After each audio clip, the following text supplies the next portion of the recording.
everyone, Lauren from A Girl and Her Wool here. So we're back with another dye with me, and it's going to be the last video in this photo inspiration, the cake photo series that we've been doing here on my channel. We extended the series by one vlog by popular demand, and I'm bringing you a third skein in the set today. So if you remember, we dyed up one skein based on the photo. I just dyed it up based on how I interpreted the photo. And then for the second video, I wanted to use some of your inspiration, so I used some of your comments and then also just kind of did a second inspiration on the photo. Last time we dyed up mini skein sets, so kind of just something completely different. But because the first two skeins seemed to go so well together and almost a fade, I wanted to dye up a third skein in that set. And that's what we're going to be doing today. So I'm going to show you guys the first two skeins first, just kind of recap this. If you haven't already, please consider joining my Dye With Me club. Those of you in the club are definitely helping keep these videos going, as well as giving me reasons to dye batches and dye up more. So the more people in the club, the more I can bring to you all. And vice versa. So kind of the less people in the club, the less I can kind of bring to you guys. So thank you so much if you're in the club, and if you haven't considered join, if you want to look into it, there's a link in the description box that will bring you to my shop, and you can see all the details there. And if you have any questions, feel free to reach me at agirlandherwool@gmail.com. So I'm going to show you the first skeins in the set. So this was cake photo number 1. So we kept it as a light and bright skein that had just sections of speckles based on the flowers in the corner of the photo. But because so much of the photo was white, I left a lot of the skein white. When I went into skein number 2, I decided to ignore the white and to bring out a lot of the pinks and the purples and everything that we saw. We also brought in the blues and the creams, but we saw when we were dyeing it that the blues didn't really hold up and the pinks and the purples took over the skein. So these are the first two together. So what I decided to do going into skein number 3, I didn't really look at the photo for inspiration for skein number 3. I really wanted to create a third skein in this set. And I decided to try and do more with the blue, right? So a lot of the blue disappeared out of the skein, so I tried to bring in more of the blue, and you'll kind of see how it went from there. So stick around. This is the final video in this vlog, so I will be giving the giveaway news, of course, below at the end, and we'll talk about the results of the skein afterwards. If you want to see what the skein looks like as an early look, I am going to show it here. Otherwise, I'll see you on the other side. Okay, so I'm gonna show skein number 3 that we're gonna dye up today. I dyed it up on a skein of sock, BFL sock, and 1 DK. So here it is.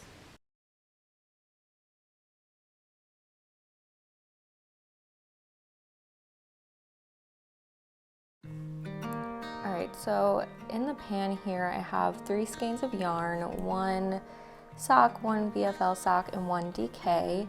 And I wanted to go and bring out more of the blue base, and so I did not write down any formulas as I was doing any of the skeins, and so I kind of just played around with the colors, and then once I found something I liked, I went with it. So I'm giving this skein a nice blue base again. I kind of like the color there. I think I wanted to add a little bit more of something to it. And then kind of just went all over with it. So if you remember from skein number 2, the blue really disappeared. Like I thought that there was going to be a lot more blue in the finished skein than there was, and so I was not shy about using the blue here. And I used the bottle because I wanted to kind of mix up a certain color that I wanted, and then kind of more evenly distribute it around the pan. So it's not like completely saturated in blue, you can see. I wasn't going like for a complete dye bath full tonal, but just kind of getting it all over and making sure that I'm using enough, so that way when we see the finished skein, we do still see a lot of the blues, because I definitely wanted to bring that out in the skein this week to kind of complete that fade look.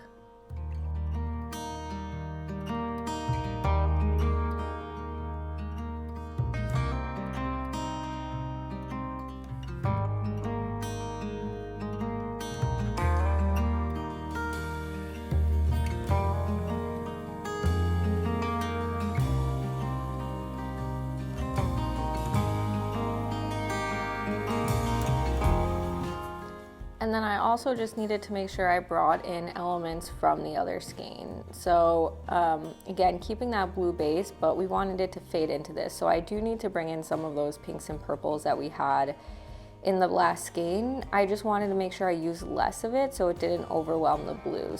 So this is a purple. You can probably tell. I know the sun is kind of reflecting quite a bit. It was probably a sunny day.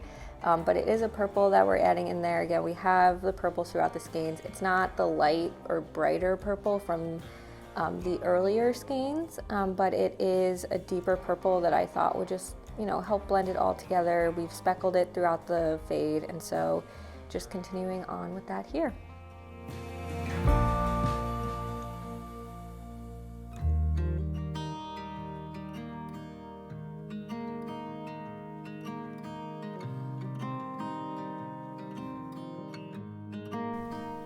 And then, like always, flip it over and do the same.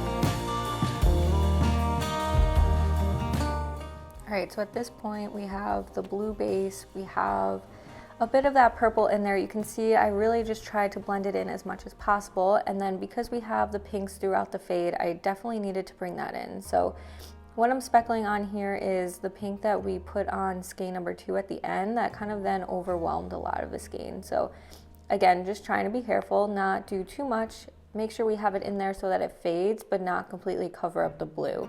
So really wanted to keep a lot of those blue sections.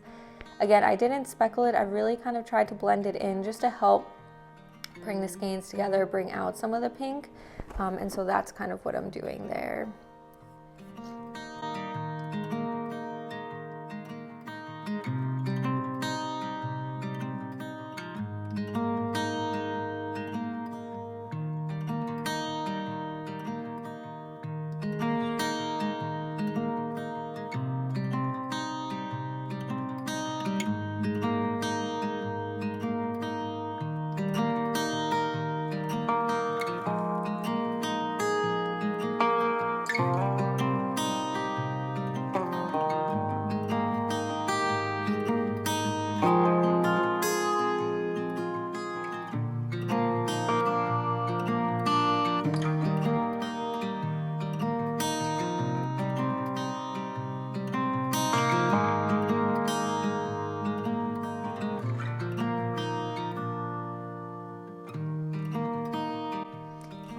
So a couple of things here. So one, I speckled on some of like that neutral cream yellowish color that we used in skein number 2 as part of the base. Again, to just kind of like help fade it in, to use the elements from that. So I kind of missed that. And then if you saw in the right before that, the skeins, I was kind of holding up the two to it to just kind of make sure it was fading okay and all that. So again, as always, moving the skeins around, making sure I'm applying everything equally. You see this side is kind of missing some color, so just gonna bring that all back in and continue going.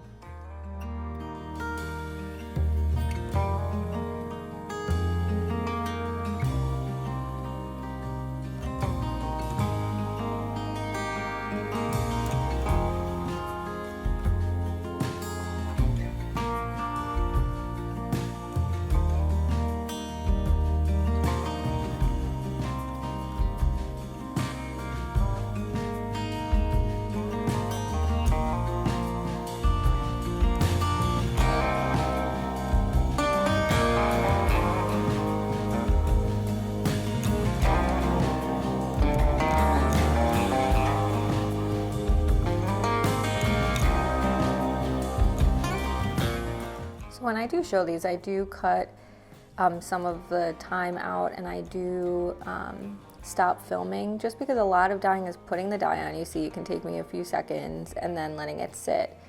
So in this video, I kind of tried to show a little bit of that sitting a little bit more, to show that a lot of it is, yes, you quickly speckle on and then you have to just wait for the dye to take. And so kind of giving that angle of it as well. So again, moving the skeins around, adding a little bit more, bringing in some of that neutral color, and then of course some of the pinks that we've seen so much about.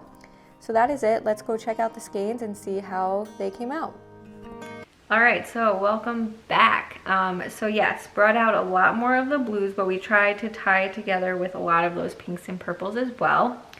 So I'm gonna hold up the skeins first. So this is the skein we dyed up on sock, and then BFL sock, and DK. So you can see very consistent between the three skeins. The blue held in there for sure, but definitely a lot of pinks and purples still. So again, not too many speckles on this one, a little bit at the end, but really the strong purples, blues, and pinks.